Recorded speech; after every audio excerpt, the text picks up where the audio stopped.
மணப்பாறை மாடு கட்டி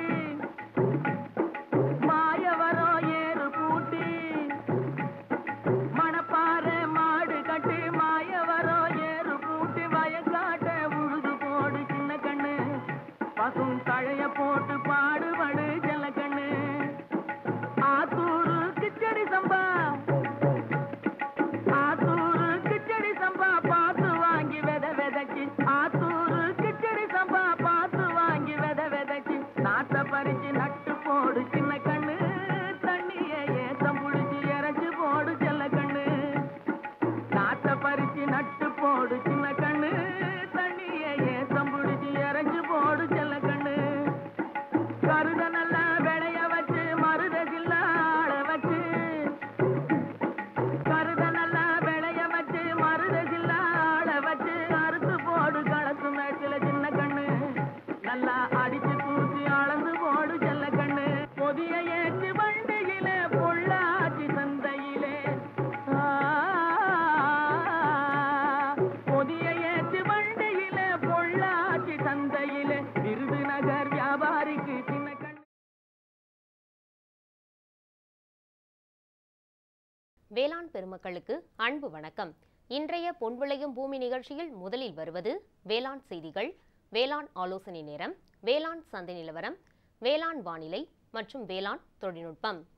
இன்றைய வேளாண் தொழில்நுட்ப பகுதியில் உள்நாட்டின வேட்டை நாய்களான கன்னி ராஜபாளையம் வகை நாய்கள் வளர்ப்பு குறித்து திருநெல்வேலி கால்நடை மருத்துவக் கல்லூரி மற்றும் ஆராய்ச்சி நிலைய உதவி பேராசிரியர் டாக்டர் ஆர் செல்வகுமார் அவர்கள் தரும் தகவல்கள்.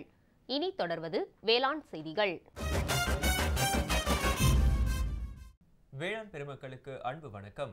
வணக்கம். வேளாண் செய்திகள். முதலில் வருவது மாத்தி யோசிச்சேங்க. மகளிர் சுய உதவி குழு மூலமாக கறவை மாடு வளர்த்து பயனடைந்த காஞ்சிபுரம் மாவட்டம் மதுரமங்கலம் கிராம வேளாண்மையாளர் திருமதி எல் பார்வதி அவர்கள் தரும் செய்திகள். வேளாண் ஆலோசனை நேரத்தில் கோயம்புத்தூர், ஈரோடு, திருப்பூர், நீலகிரி ஆகிய மாவட்ட வேளாண்மையாளர்களுக்கான வேளாண் அறிவுரை மற்றும் இன்றைய தாவர பகுதியில் கருணை கிழங்கு. இன்றைய தகவல் நேரத்தில் தேங்காயிலிருந்து மதிப்பூட்டப்பட்ட உணவுப் பொருட்கள் குறித்த தகவல்கள் மற்றும் காஞ்சிபுரம் மாவட்டம் ஏனாத்தூர் உழவர் பயிற்சி மையத்தில் நடைபெறவுள்ள பயிற்சி குறித்த அறிவிப்பு. இன்றைய வேளாண் சந்தையில் வேளாண் ஒழுங்குமுறை விற்பனை கூடங்களின் வேளாண் விளைபொருட்களின் விலை நிலவரம். ஈரோடு மாவட்டம் சம்பத் நகர் உழவர் சந்தையில் காய்கறிகளின் இன்றைய விலை நிலவரம். காஞ்சிபுரம் மலர் சந்தையில் வணிக மலர்களின் இன்றைய விலை நிலவரம். வேளாண் வானிலையில் மிகு மழை பொழியும் மண்டலத்திற்கான வானிலை அறிவிக்கை, உழவர் மற்றும் மீனவர்களுக்கான வானிலை முன்னறிவிப்பு. விரிவான செய்திகள். மாத்தி யோசிச்சேங்க. வேளாண்மையாளர்கள் பொருளாதார ரீதியாக வளர்ச்சி அடைவதில் கறவை மாடு வளர்ப்பும் பங்கு வகிக்கிறது.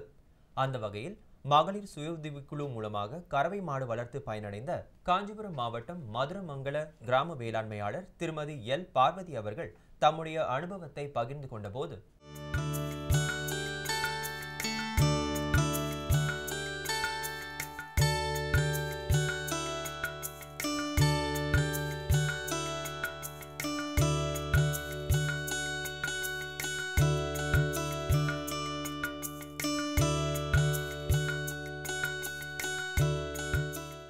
மதுரமங்கலத்துலேருந்து பார்வதி பேசுகிறோம். கோமாதா குழு ஊக்குனர் பேசுகிறேன். நாங்கள் 13 பேர் இருக்கோம் இந்த குழுவில். அந்த 13 பேர் சேர்ந்து ஊண்டாய் நிறுவனத்தை இந்த கிராமத்தை தத்தெடுத்துருக்காங்க. இந்த கிராமத்தை தத்தெடுத்து குழுவாக ஓப்பன் பண்ணி 13 பேர் சேர்த்து குழுவாக ஓப்பன் பண்ணி பயிற்சி கொடுக்கறதுக்கு ஏனாத்தூர்லேருந்து உழவர் பயிற்சி மையத்துலேருந்து வர வச்சு பயிற்சி கொடுத்தாங்க. பயிற்சி கொடுத்து நோய்களை பற்றியும் மாட்டுக்கு தீவனத்தை பற்றியும் எப்படி மாட்டை பிடிக்கணும்னு பற்றியும் மாடு வளர்க்குறத பற்றியும் குட்டைகள்லேருந்து எல்லாத்தையும் சுத்தமாக வச்சுக்கிறத பற்றியும் சொல்லி கொடுத்து காட்டு பக்கம் பயிற்சிக்கு கூட்டுன்னு போயிட்டு அங்கே இடத்த காமிச்சு ஒவ்வொன்றுத்தும் பயிற்சி கொடுத்து அதுக்கப்புறமா மாடு பிடிச்சி கொடுத்தாங்க. எங்களுக்கு மாடு பிடிச்சி கொடுத்துட்டு அந்த மாட்டுங்களுக்கு நோய் வந்தாலும் ஆம்புலன்ஸ் வர வச்சு அந்த மாட்டுகளை பார்க்குறதுக்கு 1962 நம்பரு ஃபோன் பண்ணால் அந்த மாடு டாக்டர் உடனடியாக பார்ப்பாங்க இந்த இடத்துலன்னு சொல்லி கொடுத்தாங்க.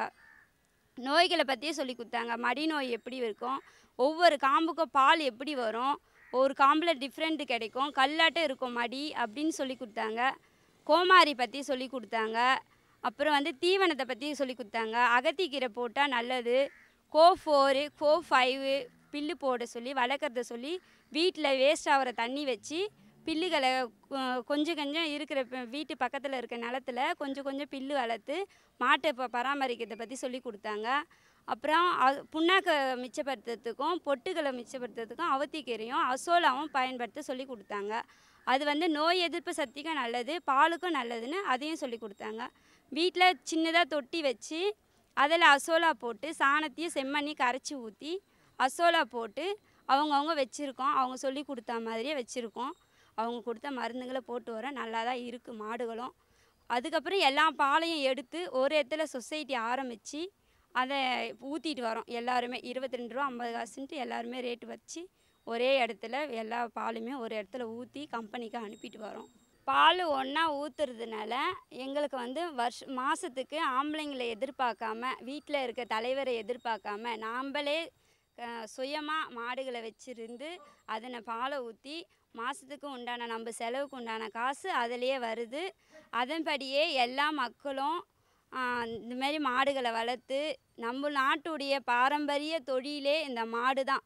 இந்த மாடு தான் ஆரம்பத்தில் இருந்தே இருக்குது. அந்த மாட்டை நம்ம இடையில விடாமல் எப்பவுமே பால் நம்ம குழந்தைங்களுக்கும் நல்லது, நம்மளுக்கும் நல்லது, பெரியவங்களுக்கும் நல்லது. அதை எப்பவுமே விடாமல் நம்ம காப்பாற்றி நம்ம பாரம்பரிய தொழிலையும் விடாமல் காப்பாற்றி அந்த மாடுகளை வச்சு நல்ல முறையில் எல்லாரும் முன்னேறணும். மேலும் விவரங்கள் பெற வேளாண்மையாளர் திருமதி எல் பார்வதி அவர்களை 7708423621 என்ற கைபேசி எண்ணில் தொடர்பு கொள்ளலாம். இனி தொடர்வது வேளாண் ஆலோசனை நேரம்.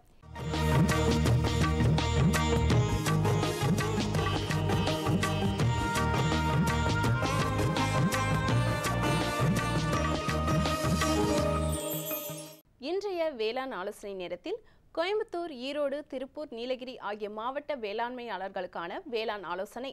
மழையுடன் 15 கிலோமீட்டருக்கு மேல் வேகமான காற்றும் எதிர்பார்க்கப்படுவதால் 5 மாதத்திற்கு மேல் வயதுடைய வாழைகளுக்கு ஊன்று கொடுக்க வேண்டும். கரும்பில் விட்டம் கட்ட வேண்டும். குறுவை நெல் நடவு செய்ய வயலினை தயார் செய்ய வேண்டும். நாற்றங்காலில் போதிய வடிகால் வசதி ஏற்படுத்த வேண்டும். தென்னை மரத்தோப்பில் கிடைக்கும் மழையினை சேமிக்கும் வகையில் வட்டப்பாத்தி அமைக்க வேண்டும். மேலும் 5 வயதிற்கு மேலுள்ள ஒரு மரத்திற்கு 650 gram urea, 1 kilo super phosphate, 1 kilo potash கலந்து உரமிட வேண்டும். மேலும் ஒரு மரத்திற்கு நுண்ணூட்ட சத்து கலவை 250 கிராம் அளவில் மண்ணின் மேற்பரப்பில் இடவும். கம்பு பயிரில் தொடர் மழை மற்றும் காற்றின் ஈரப்பதத்தினால் எர்காட் எனப்படும் தேன் வடிதல் நோய் ஏற்பட வாய்ப்புள்ளது. நோய் தாக்குதல் தென்பட்டால் கார்பன் டை ஆக்சைடு மருந்தினை 1 கிராம் அளவில் 1 லிட்டர் தண்ணீரில் கலந்து தெளிக்கலாம். மேலும் இலைத்துரு நோயை கட்டுப்படுத்த 2 கிராம் மேன்கோசெப் மருந்தை 1 லிட்டர் தண்ணீரில் கலந்து தெளிக்குமாறும் வேளாண்மையாளர்கள் கேட்டுக்கொள்ளப்படுகிறார்கள். தொடரும் வேளாண் ஆலோசனை நேரத்தில் இன்றைய தாவர பகுதியில் கருணை கிழங்கு. பயிரிட ஏற்ற மண் மற்றும் தட்பவெப்பநிலை. இரும்பொறை மண் உகந்தது. பொதுவாக கருணை கிழங்கு ஈரப்பதமுள்ள மித வெப்பநிலையில் நன்கு வளரும் தன்மை பெற்றுள்ளது. ரகங்கள் கோ1, பஞ்சமுகி, பல்லவி, ரேஷ்மி. பருவம் பிப்ரவரி முதல் மார்ச் வரை, ஜூன் முதல் ஜூலை வரை. அறுவடை செடிகள் வளர்ந்து 8 முதல் 9 மாதங்களில் கிழங்கு முற்றி பக்குவம் அடையும். இலைகள் மஞ்சள் நிறமாக மாறுவது அறுவடைக்கான அறிகுறியாகும். அத்தருணத்தில் தண்ணீர் பாய்ச்சுவதை நிறுத்திவிட்டு கிழங்குகளை அறுவடை செய்ய வேண்டும். சாதாரணமான தட்பவெப்ப நிலையில் அறுவடை செய்த கிழங்குகளை 6 மாதங்கள் வரை கெடாமல் வைத்திருக்கலாம். மகசூல் 180 நாட்களில் ஹெக்டருக்கு 8 முதல் 10 டன் கிழங்குகள் வரை மகசூல் பெறலாம். மேலும் விவரங்கள் பெற www.agritech.tnau.ac.in என்ற இணையதளத்தை பார்க்கலாம். இனி வருவது தகவல் நேரம். இன்றைய தகவல் நேரத்தில் தேங்காயிலிருந்து மதிப்பூட்டப்பட்ட உணவுப் பொருட்கள் குறித்த தகவல்கள். தினமும் அன்றாட உணவில் சேர்த்துக் கொள்ளக்கூடிய மற்றும் சந்தையில் மிக அதிக அளவில் விற்பனை செய்யக்கூடிய பொருட்களில் தேங்காய் மிக முக்கிய பங்கு வகிக்கிறது. தென்னை மரம் மனிதர்களுக்கு மிக முக்கியமான தாவரமாகவும் தென்னையின் அனைத்து பாகங்களும் பயனுள்ளதாகவும் உள்ளது. அதனால் இத்தகைய தென்னையினை கற்பக விருட்சம் என்று அழைக்கின்றனர். தேங்காய் பாலினை பிரித்தெடுத்த பின் கிடைக்கின்ற உபரி பொருட்களான தேங்காய் பொடி மற்றும் தேங்காய் மாவில் அதிக அளவில் நார்ச்சத்து உள்ளதால் இவற்றினை தினமும் உணவில் சேர்த்துக் கொள்வதன் மூலம் தொடர் நோய்களான சர்க்கரை வியாதியில் சர்க்கரையின் அளவினை குறைப்பதற்கும் இதய நோய் வராமல் தடுப்பதற்கும் மிக முக்கிய உணவாக விளங்குகிறது. தேங்காயிலிருந்து எடுக்கப்படும் எண்ணெய் வெர்ஜின் எண்ணெய் என்று குறிப்பிடப்படுகிறது. இந்த எண்ணெய் இனிப்பு சுவை குறைந்தும் சல்பைடு சத்து குறைந்தும் இருப்பதால் சமையலுக்கு பயன்படுத்தப்படுகிறது. தேங்காய் பால் மற்றும் பசுவின் பால் கலந்து நொதித்தல் முறையில் நுண்ணுயிரிகளான லாக்டோபேசிலஸை பயன்படுத்தி யோகர்ட் தயாரிக்கப்படுகிறது. அனைத்து வயதினருக்கும் வெகு விரைவில் செரிக்கக்கூடிய ஊட்டச்சத்து மிக்க பொருளாக யோகர்ட் உள்ளது. தேங்காய் ஜெல்லி, தேங்காய் பழ பார், தேங்காய் இட்லி பொடி, தேங்காய் ஜாம் மற்றும் தேங்காய் நூடுல்ஸ் ஆகியவை தேங்காயிலிருந்து பெறப்படும் இதர மதிப்பூட்டப்பட்ட உணவுப் பொருட்களாகும். தொடரும் தகவல் நேரத்தில் காஞ்சிபுரம் மாவட்டம் ஏனாத்தூர் உழவர் பயிற்சி மையத்தில் நடைபெறவுள்ள பயிற்சி குறித்த அறிவிப்பு. காஞ்சிபுரம் மாவட்டம் ஏனாத்தூர் உழவர் பயிற்சி மையத்தில் 15/6/2017 வியாழக்கிழமை அன்று நாட்டுக்கோழி வளர்ப்பு குறித்த ஒருநாள் பயிற்சி நடைபெறவுள்ளது. விருப்பமுள்ளவர்கள் தொடர்பு கொள்ள வேண்டிய முகவரி: உதவி பேராசிரியர் மற்றும் தலைவர், உழவர் பயிற்சி மையம், ஏனாத்தூர், காஞ்சிபுரம் மாவட்டம் 631561.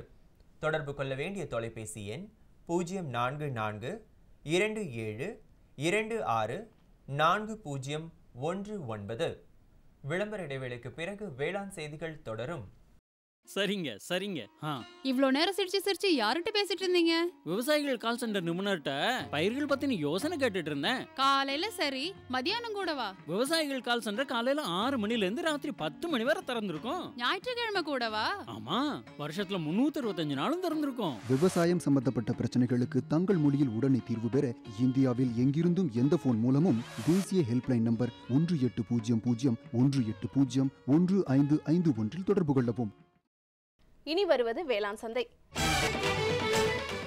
இன்றைய வேளாண் சந்தையில் தமிழ்நாடு ஒழுங்குமுறை விற்பனை கூடங்களில் வேளாண் விளைபொருட்களின் விலை நிலவரம். கம்பு தேனியில் குறைந்தபட்சமாக 1840 ரூபாய்க்கும் அதிகபட்சமாக 1900 ரூபாய்க்கும், கோவில்பட்டியில் குறைந்தபட்சமாக 1900 ரூபாய்க்கும் அதிகபட்சமாக 1980 ரூபாய்க்கும், சோளம் வேலூரில் குறைந்தபட்சம் மற்றும் அதிகபட்சமாக 2550 ரூபாய்க்கும், துறையூரில் குறைந்தபட்சமாக 1625 ரூபாய்க்கும் அதிகபட்சமாக 2080 ரூபாய்க்கும், நெல் 1001 சங்கரன் கோவிலில் குறைந்தபட்சமாக 1600 ரூபாய்க்கும் அதிகபட்சமாக 1700 ரூபாய்க்கும், கேழ்வரகு ஓசூரில் குறைந்தபட்சமாக 2000 ரூபாய்க்கும் அதிகபட்சமாக 2400 ரூபாய்க்கும், கள்ளக்குறிச்சியில் குறைந்தபட்சமாக 2439 ரூபாய்க்கும், டிவி கம்பு திருக்கோவிலூரில் குறைந்தபட்சமாக 1659 ரூபாய்க்கும் அதிகபட்சமாக 2712 ரூபாய்க்கும்,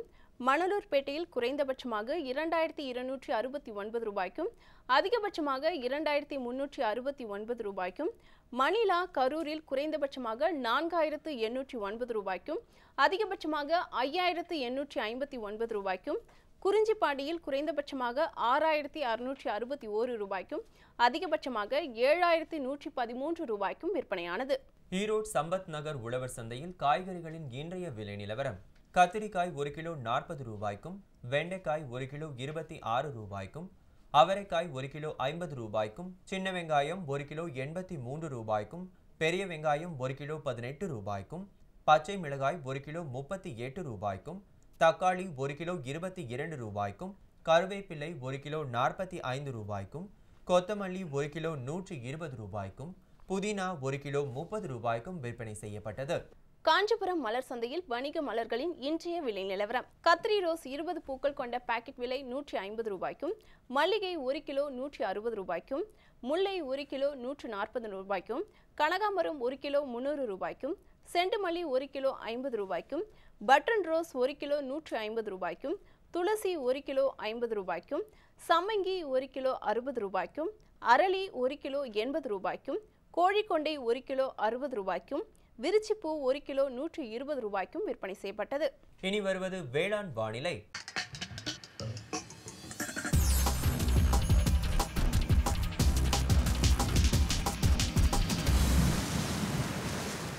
இன்றைய வேளாண் வானிலையில் மிகுமழை பொழியும் மண்டலமான கன்னியாகுமரி மாவட்டத்தில் காற்றின் வெப்பநிலை அதிகபட்சமாக 30.6 டிகிரி செல்சியஸாகவும் குறைந்தபட்சமாக 26 டிகிரி செல்சியஸாகவும், காற்றின் ஒப்பு ஈரப்பதம் 61.8%, காற்றின் வேகம் மணிக்கு 3.7 கிலோமீட்டராகவும், மண்ணின் ஈரப்பதம் 15 சென்டிமீட்டர் ஆழத்தில் 22.6%ஆகவும், மண்ணின் வெப்பநிலை 15 சென்டிமீட்டர் ஆழத்தில் 20 டிகிரி செல்சியஸாகவும், மழை அளவு 0.8 மில்லிமீட்டராகவும், சூரிய கதிர்வீச்சு 268.5 கலோரி பெர் சென்டிமீட்டர் ஸ்கொயராகவும், வளிமண்டல அழுத்தம் 938.5 ஹெக்டா பாஸ்கல் அளவாகவும், இலையின் ஈரப்பதம் 3 மணி நேரம் வரையும் காணப்பட்டது.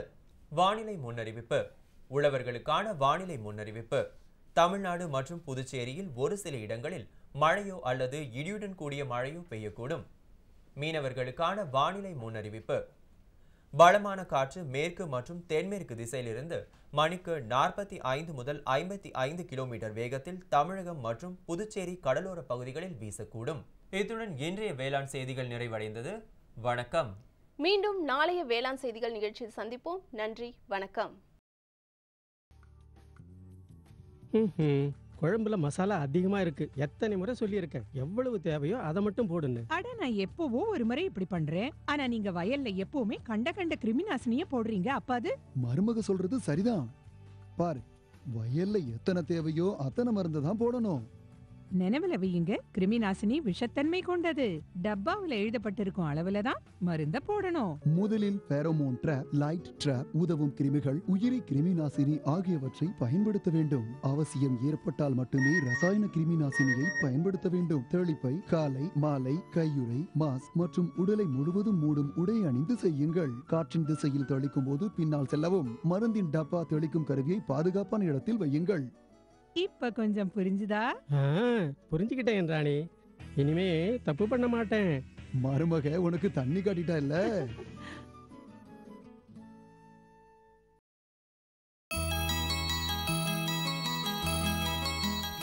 விலங்குகளில் நாய்கள் தம்முடைய மோப்ப சக்தியால் தனித்துவம் பெறுகின்றன. காவல் காப்பதோடு நன்றி மறவா குணம் பெற்றுள்ள நாய்களை வளர்க்கவே பெரும்பான்மையானோர் விரும்புகின்றனர்.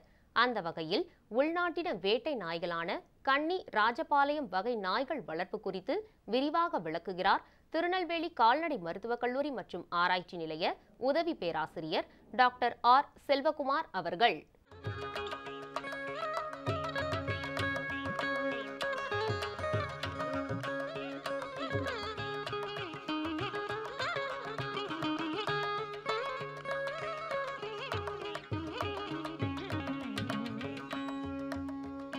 வணக்கம் நேயர்களே. என்ன இன்னைக்கு அதிசயமாக கன்னி நாயை கையில் வச்சுருக்கிறேன்னு பார்த்தீங்களா? இது ஒரு கால்நடை தொடர்பான ஒரு செய்தி தான். தமிழ்நாடு கால்நடை மருத்துவ அறிவியல் பல்கலைக்கழகம் திருநெல்வேலி மாவட்டத்தில் ஒரு மிகப்பெரிய அளவில் கால்நடைகளை பராமரிக்கின்ற ஒரு மிகப்பெரிய பணியினை செய்து கொண்டிருக்கின்றது.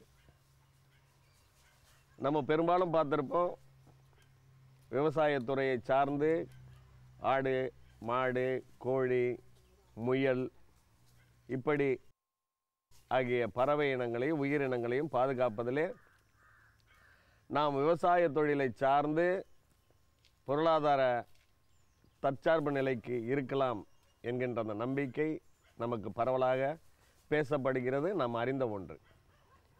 ஆனால் நம் நாட்டிலே உள்நாட்டு நாய் இனங்களை பாதுகாப்பதிலும் அதனை பேணி வளர்த்து விற்பனை செய்து பொருளீட்டுவதிலே நாம் அதிக கவனம் செலுத்துவதில்லை.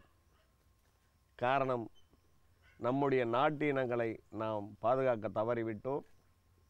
நம்முடைய நாட்டு இனங்கள் உலகத்திலே வேறு எந்த நாட்டிலேயும் கிடையாது. நம்முடைய நாட்டு இனங்களான சிப்பிப்பாறை, கோம்பை, ராஜபாளையம் இது போன்ற கன்னியா நாய்கள், இந்த நாய் இனங்கள் உலகத்தில் வேறு எங்கேயும் கிடையாது. ஆகவே இது பாதுகாக்கப்பட வேண்டிய ஒரு மிகப்பெரிய நம்முடைய பணியிலே ஒன்று.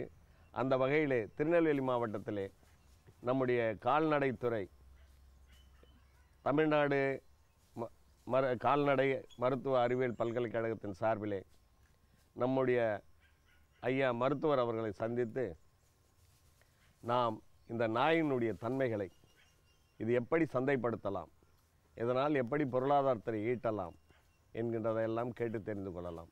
ஐயா வணக்கங்க. வணக்கம் ஐயா. இந்த நாய் இனம் சொல்லுங்க ஐயா கொஞ்சம். அது தமிழ்நாட்டை பொறுத்தளவுக்கு நாய் பொதுவாக வந்து நாய் இனங்கள்னு பார்த்தீங்கன்னா நாய் இனத்தை பிரிக்கிறாங்க. எப்படி வகைப்படுத்துகிறாங்க அப்படின்னா வேட்டை இன நாய்கள்னு பிரிக்கிறாங்க, விளையாட்டு பயன்பாட்டுக்காக பயன்படுத்தக்கூடிய நாய்கள் பிரிக்கிறாங்க. அப்புறம் வந்து இந்த பொம்மை இன நாய், பொம்மை போன்ற தோற்றத்தை கொண்ட நாய்கள் அப்படிங்கிற வகையில் பிரிக்கிறாங்க. அதில் வந்து பார்த்திங்கன்னா குறிப்பாக வந்து இந்த நாய் இனங்கள்லாம் வந்து வேட்டை இன நாய்கள்னு சொல்லப்படுது. வேட்டை இன நாய்கள் வந்து ஒரு ஆரம்ப இப்போ நான் சொன்னது சரியாக இருக்குதுங்களா? இந்த வகையான நாய்கள் உலகத்தில் வேறு எங்கேயும் கிடையாது.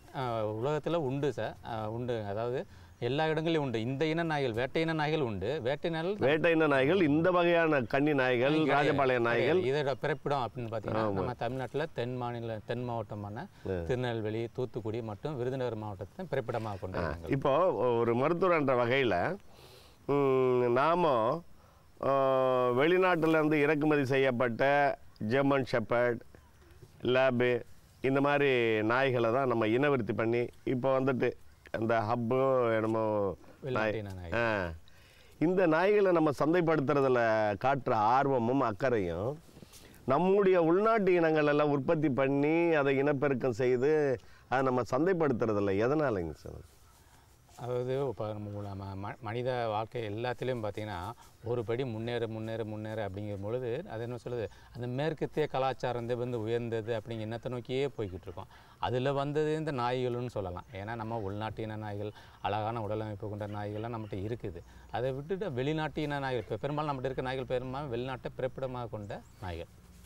ஆமாம். ஆனால் நம்ம இன நாய்கள் வந்து இது இப்போ இந்த நாய்கள் இனங்கள்லாம் பார்த்திங்கன்னா இதோட வரலாறுன்னு பின்னோக்கி பார்த்தோம்னா நாயக்கர் கால மன்னர் காலத்தில் வேட்டைக்காக பயன்படுத்த நாய்கள்லாம் வரலாறு இருக்குது.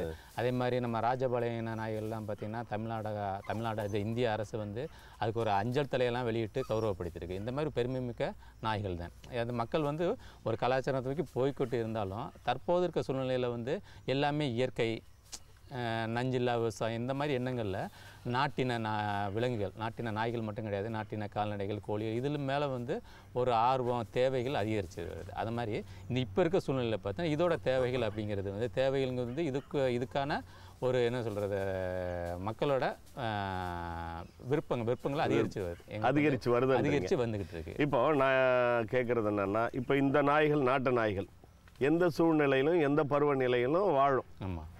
இப்போ நம்ம ஜெர்மன் ஷெப்பர்ட் வச்சுக்கிட்டு இருக்கிறோன்னு வைங்களேன், அது வெளிநாட்டு என்ன நாயன்னு வைங்களேன், அந்த நாய் என்ன பண்ணுதுன்னா வெயில் காலத்தில் தாங்க மாட்டாங்குதுங்க இல்லைங்களா? இப்போ லேபடான்னு சொல்கிறோம், அது வந்துட்டு வெயில் அதிகமாச்சுன்னா அதுக்கு ஏசி தேவைப்படுது இல்லைங்களா? ஆனால் இந்த இன நாய்களை பொறுத்த வரைக்கும் எல்லா சூழ்நிலையும் தாங்குமா? உறுதியாங்க சார். அதாவது இப்போ நம்மளோட இயற்கையான ஒரு படைப்பில் பார்த்தீங்கன்னா எந்த ஒரு விலங்கும் வந்து அந்தந்த பிறப்பிடத்தில் அதோட முழு திறனை வெளிப்படுத்தும் தன்மை கொண்டது. குறிப்பிட்ட அந்த பிறப்பிடங்களில் மட்டுமே ஒரு பிரசித்தி பெற்று இருந்தது. கிராமப்புற மக்கள் வந்து இதை வந்து எதுக்காக வளர்த்தாங்கன்னா அவங்களோட பொழுதுபோக்கு வேட்டைங்கிறது இப்போ தடை செய்யப்பட்டு இருந்த காலத்துக்கு முன்னாடி வந்து வேட்டைக்காக பயன்படுத்திருக்காங்க. வீட்டு காவலுக்கு. அப்புறம் வந்து அவங்களோட வீட்டு பெண்களை வந்து மனம் முடிச்சு தரும்போது இதை வந்து ஒரு அன்பளிப்பாலாம் கொடுத்துருக்காங்க.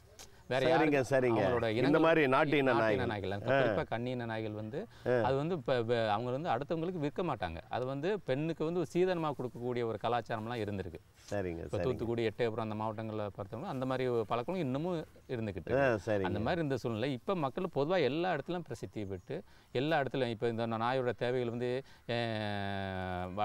வட மாநிலங்களிலிருந்து விசாரிக்கக்கூடிய நிலைமையில் வந்துடும். இப்போது ஒரு கால்நடை மருத்துவ அறிவியல் பல்கலைக்கழகம் திருநெல்வேலி மாவட்டத்தில் உள்நாட்டு இன நாய்களை பாதுகாக்கின்ற ஒரு கடமையும் பணியும் உங்களுக்கு ரொம்ப அதிகமாக இருக்குது. அந்த வகையில் உங்களுடைய கடமை பணிகள் எப்படிங்க சார்? நம்ம திருநெல்வேலி இப்போ கால்நடை மருத்துவக் கல்லூரியை பொறுத்தளவுக்கு பார்த்தீங்கன்னா கடந்த 15-16 வருடங்களில் வந்து சார் இந்த ராஜபாளையம் மற்றும் கன்னி இன நாய்களோட இன குணாதிசயங்களை நம்ம ஆராய்ஞ்சு அதை வகைப்படுத்தி நெறிப்படுத்தி பிரபலப்படுத்தணும் அப்படிங்கிற நோக்கில் வந்து ஒரு ஆராய்ச்சி திட்டம் செயல்பட்டது. அது வெற்றிகரமாக நடைபெற்றது.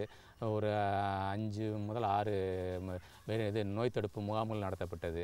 அதில் வந்து மக்கள் வந்த வரவேற்பு பார்த்திங்கன்னா ஒரு நல்ல ஒரு வரவேற்பு, மக்கள்கிட்ட ஒரு பிரசித்தி பெற்றது. அது வாங்குகிற விலை, விற்பனை விலை வெளிநாட்டு நாய்கள்னு சொல்லும்பொழுது கொஞ்சம் அதிகமாக இருக்குது. இது எப்படிங்க சார்? அதாவது எந்த ஒரு பொருளுமே தேவை அதிகமாக விலை அதிகரிக்கும். ஒரு காலத்தில் பார்த்திங்கன்னா இது வந்து 1000 2000 விற்றுக்கு விற்பனை பண்ணிக்கிட்டு இருந்த காலத்தில் வந்து இப்போ வந்து இதை 4000 5000 குட்டி பிறந்த குட்டி 1 மாத குட்டி ஆனவொன்னே 2 மாத குட்டிலே வந்து 5000 6000 வரைக்கும் இதோட விலைகள் வந்து ஏறி இருக்குது சார். இந்த அளவுக்கு சில கேட்குறவங்களுக்கு கொடுக்க முடியாத அளவுக்கே தேவை அதிகமாக இருக்குன்னு சொல்லலாம். சரிங்க. இப்போ இதனுடைய உணவு பழக்க வழக்கங்கள் எப்படிங்க இருக்கும்? இந்த நாய்களை பொறுத்தவரை சார் இப்போ வளர்க்குறவங்க எல்லாமே வந்து ஒரு வேட்டையின நாய்கள், இது வந்து உள்நாட்டின நாய்களுங்கும் போது நம்ம என்ன சாப்பிட்றோமோ அதே உணவு மட்டும்தான் சார் இதுக்கு அவங்க அப்படி நம்ம சாப்பிட்றது நம்ம சாப்பாடு, தயிர், மோர், பால் இந்த மாதிரி சாதாரண ஐட்டங்கள். இதுக்கு பிரத்யேகமாக கொடுக்குறதுனா கொஞ்சம் முட்டை கிட்ட இல்லாட்ட வாரத்தில் ஒரு நாள் ஏதாவது இறைச்சி இந்த மாதிரி மட்டும்தான் கொடுத்துட்டு வராங்க. இதுக்கு வந்து நாய்களுக்கே உரியத்தான பிரத்யேக தீவனங்கள் கொடுக்க வேண்டிய அவசியமும் கிடையாது. இயற்கையாக வந்து உடல் அதாவது செயல்பாடுகள் அதிகமாக இருக்கிறதுனால உடல் எப்பயுமே மெலிந்த தோற்றத்தில் தான் இருக்கும். உணவு பராமரித்து பிரத்யேகமாக அவங்க எதுவுமே பயன்படுத்துறது கிடையாது. இதனுடைய ஆயுட்காலம் சார்? ஆயுள் காலம் வந்து குறைஞ்சது ஒரு 8 to 10 வருடங்கள் வரைக்கும் பண்ணிக்கலாம். இப்போ இதனுடைய நோய் எதிர்ப்பு தன்மைகள் எப்படிங்க ஐயா இருக்கும்?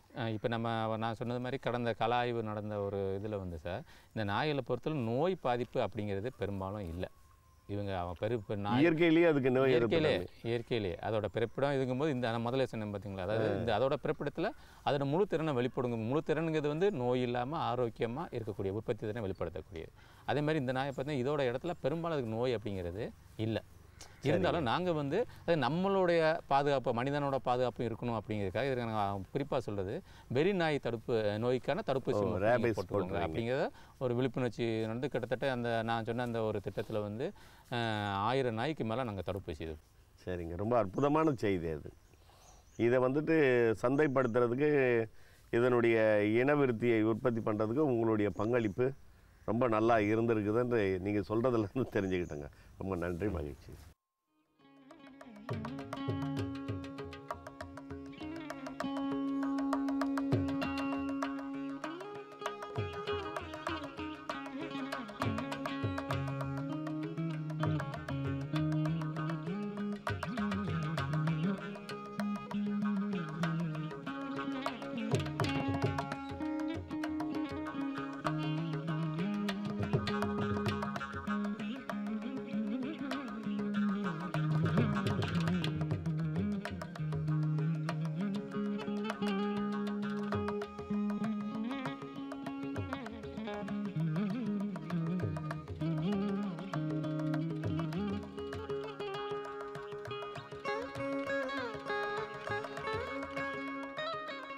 மேலும் விவரங்கள் பெற உதவி பேராசிரியர் டாக்டர் ஆர் செல்வகுமார் அவர்களை 8882525417 என்ற கைபேசி எண்ணில் தொடர்பு கொள்ளலாம்.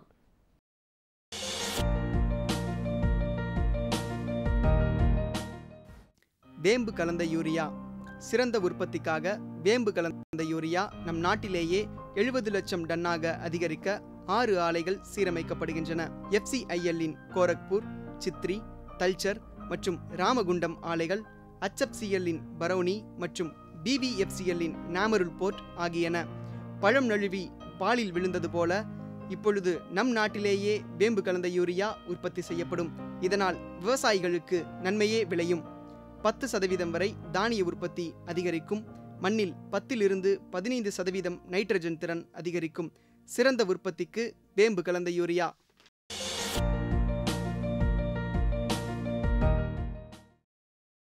பதினைந்து 6/2017 வியாழக்கிழமை அன்று பொன் விளையும் பூமி நிகழ்ச்சியில் மாத்தி யோசிச்சேங்க. மகளிர் சுய உதவிக்குழு மூலமாக நாட்டுக்கோழி வளர்த்து பயனடைந்த காஞ்சிபுரம் மாவட்டம் மதுரமங்கலம் கிராம வேளாண்மையாளர் திருமதி ஆர் யோகப்பிரியா அவர்கள் தரும் செய்திகள். வேளாண் ஆலோசனை நேரத்தில் தமிழ்நாடு வேளாண்மை பல்கலைக்கழகம் வழங்கும் வேளாண் மண்டலங்களுக்கான வேளாண் அறிவுரை மற்றும் இன்றைய தாவர பகுதியில் கார்னேஷன் மலர்கள், வேளாண் தொழில்நுட்ப பகுதியில் கால்நடைகளை தாக்கும் தோல் நோய் மற்றும் தடுப்பு முறைகளும் குறித்து தஞ்சாவூர் மாவட்டம் ஒரத்தநாடு கால்நடை மருத்துவக் கல்லூரி மற்றும் ஆராய்ச்சி நிலைய உதவி பேராசிரியர் டாக்டர் எம் ஆனந்த சித்ரா அவர்கள் தரும் செய்திகள். மீண்டும் நாளைய பொன் விளையும் பூமி நிகழ்ச்சியில் சந்திப்போம். நன்றி, வணக்கம்.